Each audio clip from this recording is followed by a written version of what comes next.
à tous.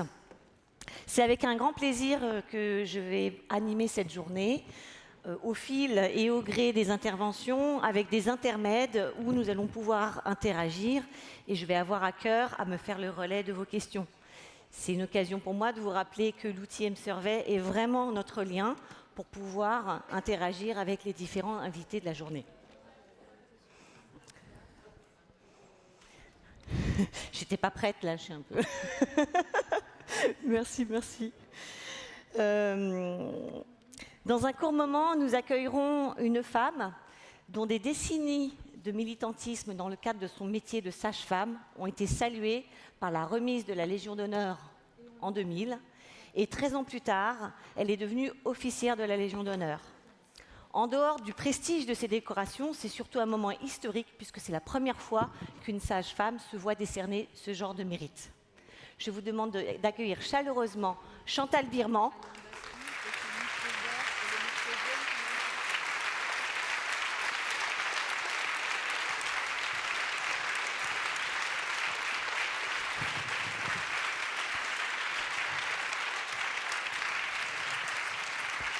Qui est accompagnée de Justine Mills pour un entretien qui va être passionnant. Donc, Chantal Birman, nous sommes ravis de vous accueillir aujourd'hui dans notre colloque. Chantal, votre carrière de sage-femme s'étend sur 50 années. Vous exercez d'abord à la maternité de Lila, un établissement connu pour son engagement envers les droits des femmes. Puis, vous devenez sage-femme libérale en Seine-Saint-Denis. Vous rendrez visite aux futures et jeunes mamans pendant 35 ans. Votre engagement prend racine au tout début de votre vie professionnelle. Vous risquez votre carrière et bravez les conventions pour protéger les femmes qui font le choix de ne pas devenir mères. Vous avez rejoint le mouvement pour la liberté de l'avortement et de la contraception en 1974 pour organiser les avortements que les médecins refusent de pratiquer. Vous le faites, dites-vous, pour sauver les vies. Vous êtes désormais à la retraite, mais votre engagement pour le droit des femmes et des sages-femmes continue dans les nombreux collectifs, réseaux et associations. On peut citer l'Association nationale des centres d'interruption de grossesse et de contraception, le collectif des associations et des syndicats de sages-femmes, Société française de la maïeutique, l'Association des sages-femmes orthogénistes, et le réseau international féministe pour l'égalité. Vous êtes l'auteur de nombreux supports sur l'accouchement et la parentalité, avec une série de DVD, Ma préparation à l'accouchement, et des ouvrages comme le livre Au monde, une sage-femme raconte ce que accoucher veut dire. Vous intervenez régulièrement dans les émissions télévisées telles que Les maternelles sur France 5 et Envoyé spécial sur France 2. Plus récemment, Aude Pépin réalise un documentaire poignant à la vie qui vous est consacré. Sorti au cinéma en octobre dernier, ce documentaire est une mise en lumière d'une femme hors de commun, selon le magazine Milk. 40 000 spectateurs l'ont déjà découvert en salle. Merci Chantal Birman d'avoir accepté d'être parmi nous aujourd'hui. Alors, merci à vous d'abord de m'avoir invité et puis merci que je puisse représenter les sages-femmes aujourd'hui parmi vous parce qu'évidemment, vous êtes les femmes essentielles de la société. C'est grâce à vous que nos sociétés sont plus riches et que ça permet évidemment un niveau de vie au niveau de l'ensemble des femmes et l'ensemble de la population meilleur. Donc, évidemment, que si on veut améliorer le sort des femmes, vous êtes essentiels, vous. Alors, aujourd'hui, je dois intervenir et donc vous deviez me poser une première question. Oui, je vais y aller. Donc, je pense que c'est une première pour nous deux. Donc, vous m'avez dit que votre construction professionnelle est symétrique à votre construction militante. Qu'entendez-vous par là et quel a été le déclencheur pour vous engager comme vous faites pour le droit des femmes? Alors, il n'y a pas de déclencheur sans une éducation. On s'est levé tout à l'heure pour les jeunes femmes afghanes. Moi, je dirais que j'ai eu une éducation qui était très orientée, alors à la fois très modeste et en même temps orientée du côté de la culture. Et la culture, c'est les autres. Que ce soit la littérature, c'est éminemment un auteur, c'est quelqu'un qu'on atteint et qui vous atteint dans ce qu'il écrit. Et voilà, c'est là où il y a un peintre, c'est pareil, etc. Et même, je dirais, dans les cultures scientifiques, il est évident que la résolution du problème est une démarche qui est évidemment personnelle et qui est commune à tous. Et c'est quelque chose qui m'a été transmis et dont je suis éternellement reconnaissante à mes parents, évidemment, d'avoir fait ça. En même temps, ils m'ont fait sentir que chaque individu n'avait de sens que dans le sens de la responsabilité sociale qu'il avait. Donc moi, j'avais des parents syndicalistes et donc ils m'ont transmis cette importance de l'avancée des droits sociaux. Donc, et comment on faisait, c'est-à-dire qu'ils m'ont enseigné la manière, la culture de faire, parce qu'il y a une culture syndicale évidemment. Voilà. Donc ça, c'est l'endroit d'où je viens. Et puis, on va aller très vite parce que je sais qu'on est minuté. Quand je suis arrivée à l'école de sage-femme à 17 ans, donc embryon sage-femme, il se trouve que je n'étais pas tout à fait prévue là, et je suis entrée dans un stage qui n'était pas vraiment prévu pour les sages-femmes, qui était les infectés de l'Ister. L'Ister, c'était le lieu des infectés à Baudeloc, à l'hôpital Baudeloc, à la maternité Baudeloc. Et c'était donc les femmes qui étaient infectées suite à des sondes qu'elles s'étaient mises pour pouvoir avorter. Effectivement, à l'époque, là je suis dans les années 67, 68, 69, 70, quoi. La loi Veil n'existe pas. Alors juste une petite rectification, le MLAC, il y a toute une partie du MLAC dans ce que vous avez dit qui ont été faits par les médecins essentiellement généralistes. Il y avait très peu de gynécologues obstétriciens. Ce sont les gynécologues obstétriciens qui n'étaient pas du tout engagés du côté de l'avortement. Mais les généralistes, c'est pas juste. Voilà, ils ont tout à fait porté le droit des femmes. Donc je voulais rectifier juste cette parenthèse-là. Et donc, quand je suis arrivée dans cet endroit, évidemment, c'était des femmes qui avaient mon âge, c'est-à-dire très jeunes, qui s'étaient posé une sonde. La seule solution à l'époque, c'était effectivement que les germes du vagin puissent monter à l'intérieur de l'endomètre et permettre de cette façon-là la contractilité utérine. Et c'était les contractions qui allaient permettre l'expulsion de l'œuf. Donc, il fallait s'infecter. C'était donc la seule solution pour faire un avortement. Et alors après, il fallait s'infecter, mais pas trop. C'est-à-dire, il ne fallait pas que ça monte trop haut, c'est-à-dire ne pas avoir de salpingite, de péritonite, de septicémie, qui évidemment entraînait la mort des femmes. À l'époque, il y avait une femme par jour en moyenne qui mourait d'avortement. À l'Ister, les femmes... Alors moi, je ne les ai pas vues mourir, je les ai vues partir en réanimation à Cochin, qui était donc juste à côté. Et donc la première chose qu'on m'a demandé de faire, c'était de prendre la température, de compter les frissons et puis de les accompagner là-dedans. Il n'y avait pas de débiteur goutte-minute à l'époque, alors on comptait les gouttes d'antibiotiques, les antibiotiques existaient. Donc on comptait les gouttes d'antibiotiques et on espérait évidemment que ça allait conjuguer l'infection. Et moi, j'étais trop petite, évidemment, pour comprendre beaucoup de choses. Donc, je les regardais parce qu'elles avaient mon âge, parce que leurs yeux me parlaient. Et ce que j'ai compris à ce moment-là, c'est qu'aucune d'entre elles ne voulait mourir. Elles voulaient toutes vivre. Toutes avaient... et aucune ne regrettait d'avoir fait ce geste-là, même quand elles étaient pleines de frissons et qu'elles étaient aux portes de la réanimation.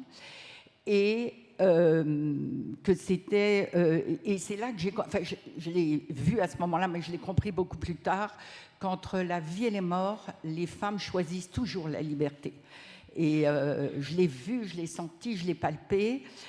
Et dans ce message-là, j'ai mis des années à comprendre ce message-là.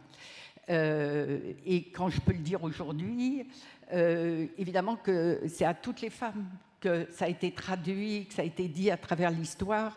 Et c'est pour ça que dans ce regard de toute petite, d'embryon sage-femme que j'étais, j'ai juré dans mes yeux de toute petite embryon sage-femme que je le redirais. C'est pour ça que je vous le redis aujourd'hui. Merci.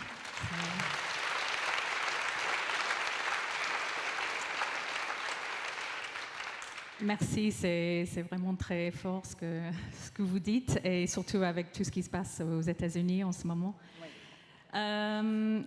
Donc, justement, je voulais revenir un peu sur l'hôpital et comment voyez-vous votre place de sage-femme au sein de l'hôpital et en quoi a-t-elle une place particulière? Alors, pour l'ensemble, alors je vais peut-être parler d'abord de la santé en général. L'ensemble de la population se voit retirer de sa fiche de paye une partie pour avoir une garantie sur sa santé. Je vais le faire très brièvement. Et donc, on est évidemment que c'est une très belle chose, la sécurité sociale, et on attend de l'hôpital de nous soigner le jour où on est malade. Voilà, c'est tout simple. Voilà. Donc, l'hôpital est construit autour d'un savoir, d'un accueil autour de la maladie. Sauf la maternité.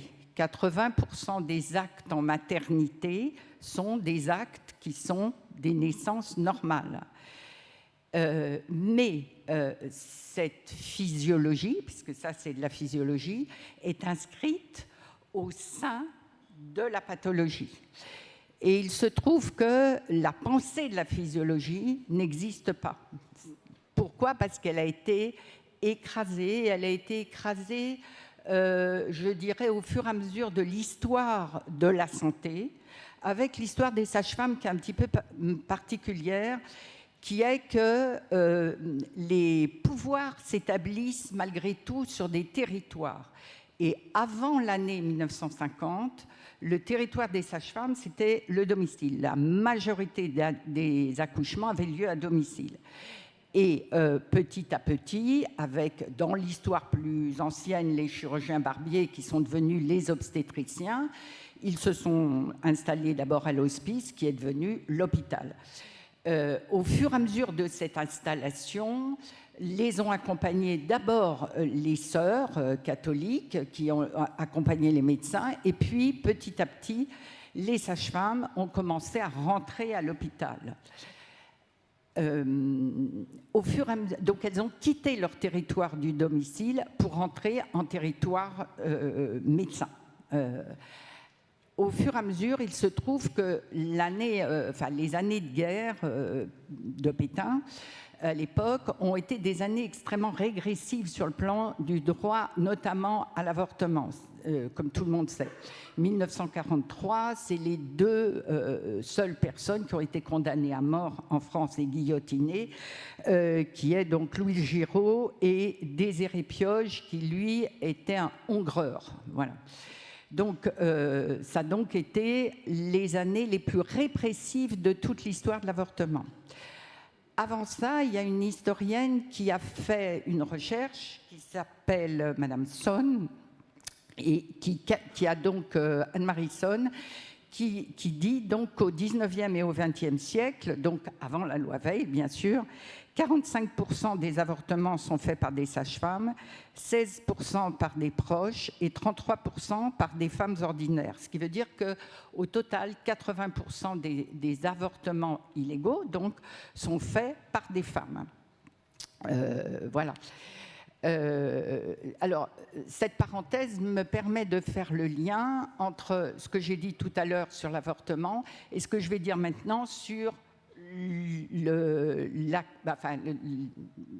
propre du travail de la sage-femme. Alors, ce qui est le plus connu dans le travail de la sage-femme, c'est le suivi de grossesse et on va dire l'accouchement. Comme je n'ai pas énormément de temps, je vais passer à l'accouchement. Donc, ce qu'on peut dire aujourd'hui, c'est qu'en milieu hospitalier, il y a aucun problème pour trouver un accouchement avec une péridurale, avec de l'ocytocine, avec des monitorings, etc., etc.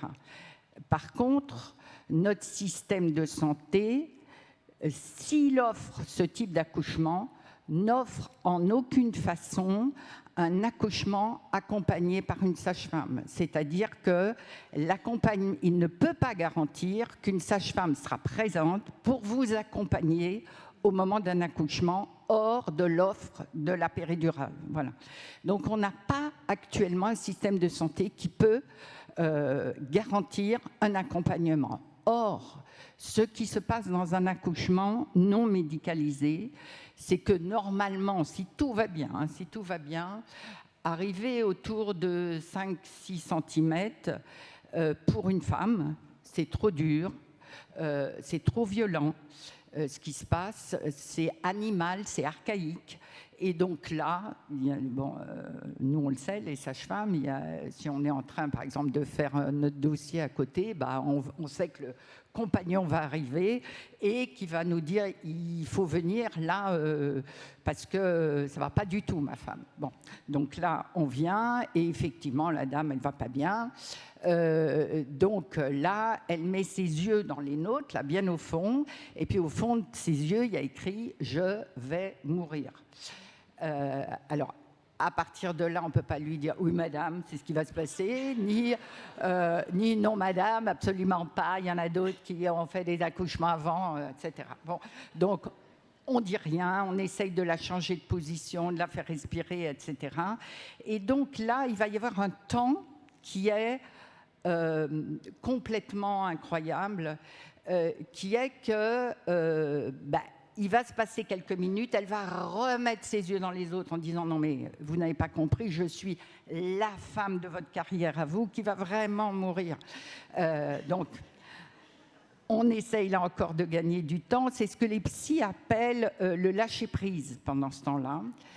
Et dans ce lâcher-prise, ce qui est extraordinaire pour une sage-femme, c'est qu'il va falloir que la femme nous fasse confiance et qu'elle voit à l'intérieur de nous un véritable savoir humain, bien sûr technique, mais humain à ce moment-là.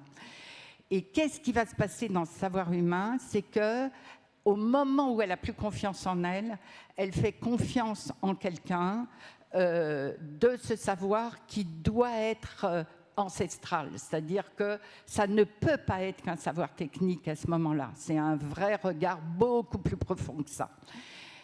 C'est ça qu'on promet. Comme j'avais promis autour de l'avortement et que je vous l'ai dit, eh bien, c'est ce qu'on promet dans un accompagnement d'accouchement. Et donc là, évidemment, qu'il n'est pas question de lâcher une femme. Et c'est pour ça qu'il faut rester à côté. Et c'est pour ça qu'aujourd'hui, notre système de santé ne peut pas garantir qu'on peut rester à côté. Et si l'un ne reste pas à côté, alors on abandonne. C'est pour ça qu'aujourd'hui, les sages-femmes elles-mêmes sont demandeuses de péridurale parce qu'elles ont trop d'accouchements par femme et que ce moment-là, elles ne peuvent plus le garantir. Alors bien sûr, elles vont pouvoir le garantir si elles voient que ce jour-là, il y a 1 ou 2 femmes en travail et c'est tout, ce qui est rarissime aujourd'hui, elles vont pouvoir le garantir. Autrement, elles ne pourront pas. Et ce temps que permet la péridurale dans la chute émotionnelle qu'elle va entraîner, donc dans une moindre nécessité d'accompagnement, ça a été immédiatement compensé par l'électronique et par les dossiers et par notre présence sur les écrans immédiatement. C'est-à-dire qu'on passe un temps qui est quand même très inflationniste par rapport à notre temps, d'humain et de technicienne, en même temps, sur cette partie-là du travail qui est malgré tout dommageable pour l'ensemble, même si c'est important aussi. Mais ce que je veux dire, c'est que le temps de la péridurale qui a été donné par la péridurale a immédiatement été embolisé par le temps électronique sur les dossiers. Ce qui va se passer tout de suite après, c'est qu'une fois que la femme a accouché, c'est tellement incroyable ce qu'elle a contacté, parce que pour pouvoir faire ce mouvement de la fin de dilatation, et ce lâcher-prise, ça va lui permettre de passer derrière le bébé. Et on ne peut pas pousser quelqu'un si on est devant ou si on est à côté. Il y a vraiment ce mouvement de passer derrière. Donc, au moment de l'accouchement, ça se passe physiquement, psychiquement et émotionnellement. Et ça se passe avec un professionnel de santé qui s'appelle la sage-femme. Une fois que la femme a accouché, alors elle, si vous préférez, à ce moment-là, une fois qu'on lui met le bébé sur le ventre et tout ça, elle est dans quelque chose qui est « j'ai gagné ». C'est fait. Elle est d'abord contente que le bébé va bien. Elle ne pense pas trop à sa santé à elle, mais voilà, elle est très contente que son bébé va bien. Et puis, il y a cette espèce de truc, pousse, on me lâche, quoi. Voilà. Bon, elle ne sait pas que ça commence à ce moment-là. On ne va pas lui dire. Bon. Et à partir de là, à partir de ce commencement-là, alors là-dessus, peut-être une toute petite parenthèse sur les hommes, parce que là, pour le coup, je vois qu'il y a quand même pas mal d'hommes à ce moment-là. Alors, je ne sais pas ce qu'il dit, qu'est-ce qu'il dit ? Pour vous accoucher de la mixité, ça peut être un peu douloureux. Super. Ouais, il faut pousser, hein, très fort.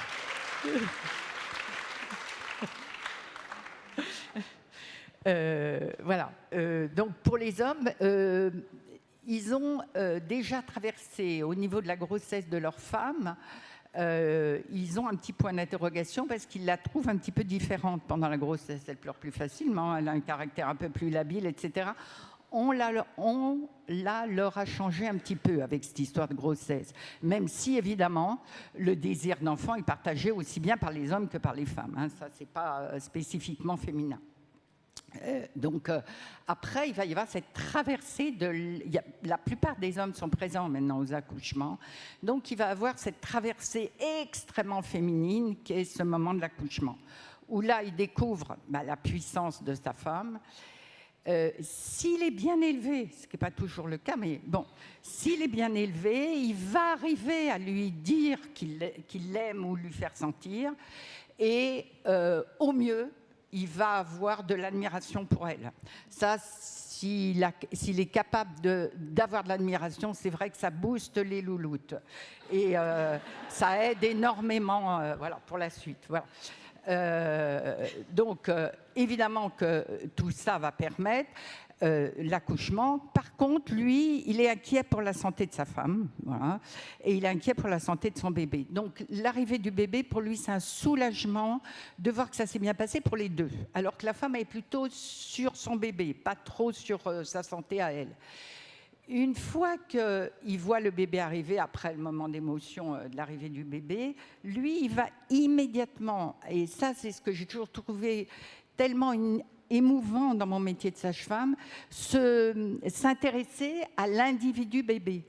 C'est-à-dire qu'à ce moment-là, il va se mettre en général à la distance d'accommodation qu'il y a entre le sein et le bout du sein et le regard de la mère. C'est à peu près cette distance-là où le bébé peut voir. Et il va chercher le regard de son enfant. Pourquoi ? Parce qu'il est curieux de l'individu qu'il y a à l'intérieur du bébé. Alors que pour sa femme, là, elle est à des kilomètres de l'individu bébé, elle va mettre plusieurs jours à le rencontrer, cet individu-là. Et le papa, par contre, il est prêt à ça. Donc, le cadeau de l'accouchement pour un homme, c'est la rencontre en premier avec son enfant. Parce que lui a cette possibilité-là de pouvoir rencontrer le bébé. Ce qui va se passer par la suite, évidemment, c'est qu'il va y avoir ce moment de blues qui, évidemment, est dû à la chute hormonale, etc., mais qui est surtout dû à ce désir de la femme de réintégrer son corps. Elle a, pendant la grossesse, en fait, une grossesse, c'est être à deux chez soi. Et la fin de la grossesse, c'est plus être à deux chez soi, c'est être squatté sur la fin de la grossesse. Donc, c'est pour ça que les femmes ont envie d'accoucher, à juste titre. Là, il faut que ça sorte. L'autre cas en médecine où on est à deux chez soi, c'est la schizophrénie. Donc, si j'explique ça, c'est juste pour dire qu'il y a quand même une petite tension psychique pour une femme enceinte à vivre à deux chez soi. Et donc, une fois qu'elle a accouché, évidemment, qu'elle elle espère, et elle l'espérait dès la fin de la grossesse. Bon, alors, elle le dit, je rentrerai dans mes pantalons, etc. C'est-à-dire quelque chose qui les contient. Voilà. Et une fois qu'elles ont accouché, par contre, non seulement elles découvrent ce corps qui vient d'accoucher, qui est un corps liquidien, c'est-à-dire qu'elles ont des pertes comme elles n'ont jamais eu de leur vie, vaginales, elles ont les seins qui coulent et elles pleurent. Donc, il n'y a donc pas un orifice qui n'est pas dans l'écoulement, si vous préférez. La femme, dans l'après-naissance, est donc une femme flaque.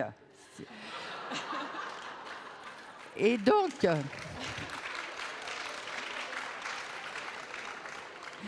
Donc, le travail de la sage-femme est d'être la paille qui va lui permettre de se réaspirer, si vous préférez.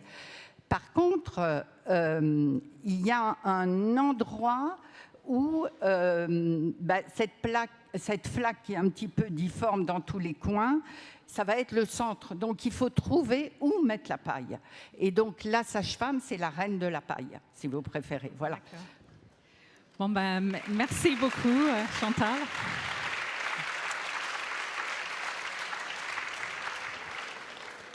Merci, c'est vraiment très riche tout ce que vous avez dit.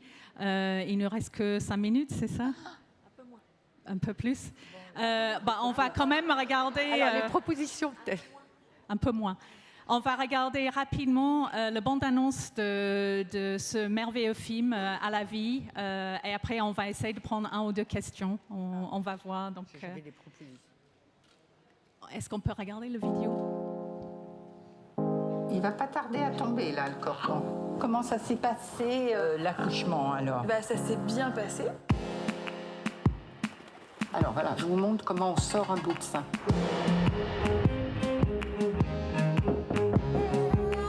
Vous avez beaucoup d'amis ici? Non. Je vous mets amis. C'est très important. Il faut que tu dormes un petit peu quand même. D'accord? Vous avez la tétine, là? On peut aussi la mettre la nuit. Vous pouvez faire ce que vous voulez. Une maman fait confiance à son enfant. Et plus on fait confiance à quelqu'un, plus il a de force. L'organisation de la santé est de plus en plus économique et de moins en moins dans un but de santé publique. Jamais on avait le temps. J'avais l'impression d'aller me faire maltraiter. Ça n'arrêtait pas, ça n'arrêtait pas. Le flux tendu en salle de naissance, on sait ce que c'est, mais là, c'était le flux tendu tout le temps. La péridurale, elle n'est pas là pour des problématiques de douleur, elle est là pour des problématiques de personnel. L'existence de l'individu femme est écrasée. Donc, en tant que sage-femme, accompagner des femmes et vouloir leur liberté, c'est forcément militer. C'est forcément ça.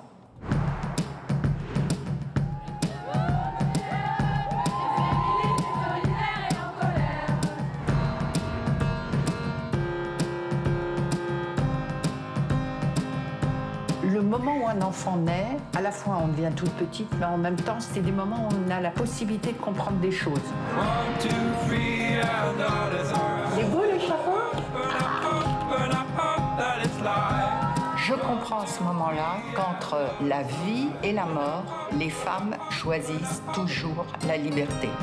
1, 2, 3 and all is alright. And I hope, and I hope, and I hope that it's like.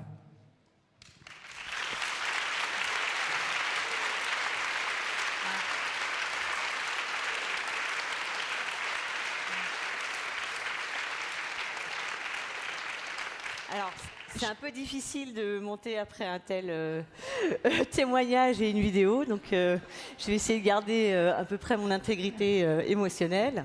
Juste est-ce que, je sais qu'il nous reste 2 minutes, est-ce qu'il y a des questions Justement, donc ouais.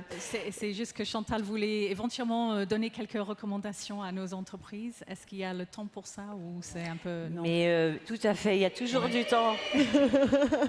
Bon, j'interviendrai après. Est-ce que dans ce cas-là, on prend les questions? Chantal, elle va être là pendant la pause, si vous voulez lui parler. Alors, je vous propose la chose suivante, c'est effectivement quelques mots des recommandations dans le cadre de l'entreprise, puisque effectivement, nous sommes dans une association qui a des entreprises adhérentes. Et puis ce que je vous propose quand même, c'est de prendre C'est une une question de M-Survey, puis une question de la Oui. salle. Et puis, Ok. comme ça. Et puis bien entendu, pendant le déjeuner ou la pause, je Ouais. pense que vous avez identifié Chantal.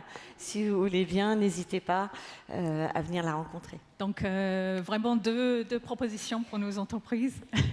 Merci. Bon, tout ce qui est droit, évidemment que là, je ne vais pas en parler, mais il faut faire appliquer à travail égal, salaire égal, bien entendu.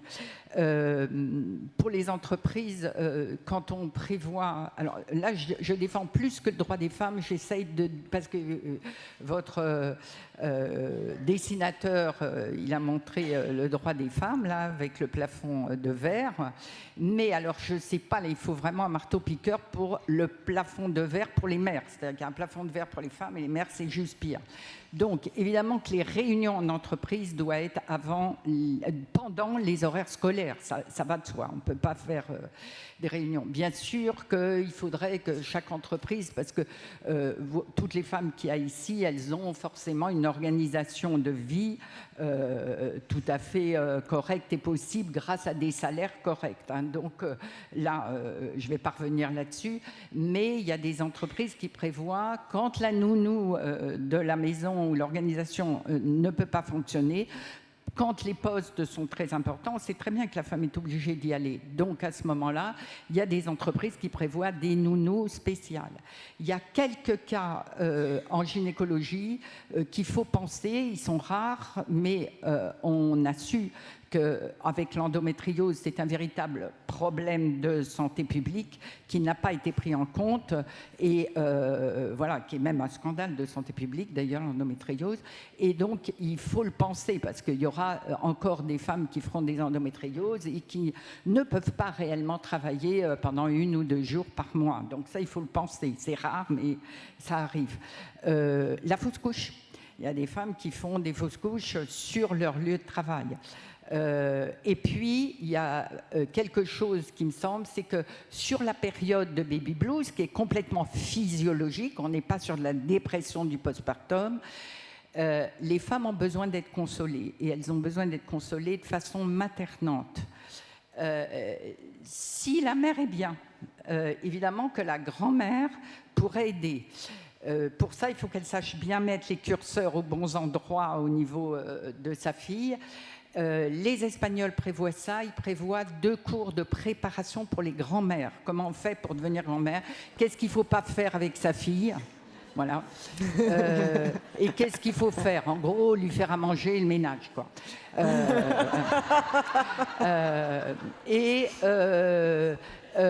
Peut-être dans l'avenir, si elles sont bien préparées, etc., peut-être faire des cours comme les Espagnols de préparation des grands-mères. Voilà, j'en ai 40 propositions. Oui, mais oui, donc venez parler avec Chantal voilà. pendant la pause. Merci beaucoup. Merci Chantal.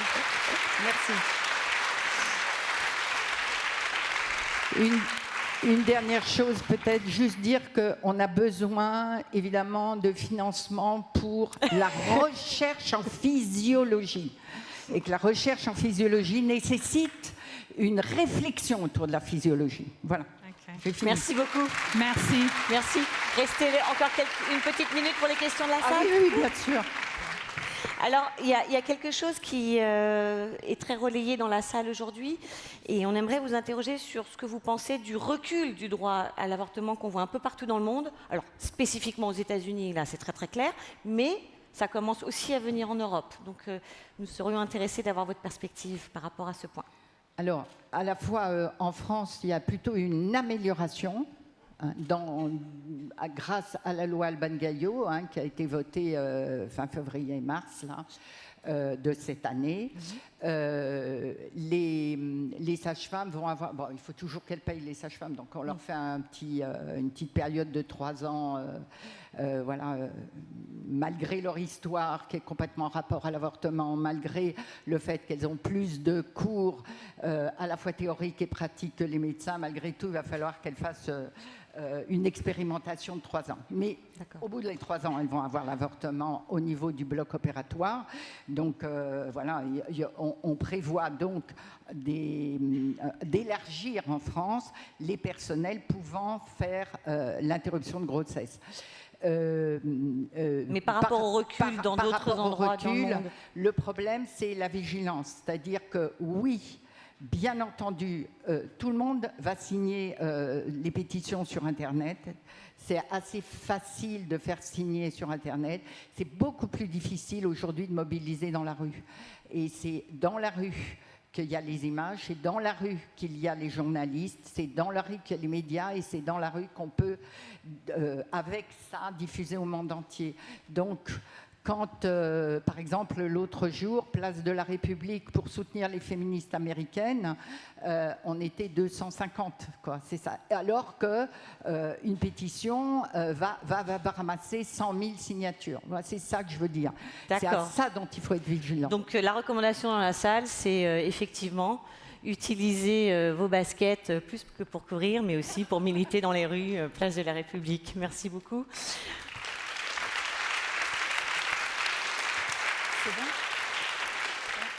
On a le temps de prendre une question de la salle, si vous le souhaitez. Je vous sens pressée de partir. C'est juste le rouge, là, ça me... Donc, une question dans la salle, nous avons l'occasion d'en prendre une. Donc, n'hésitez pas à lever la main. Nous avons une hôtesse qui vous passera un micro. Plaisir. Donc, soyez pas timide. D'accord. Très bien.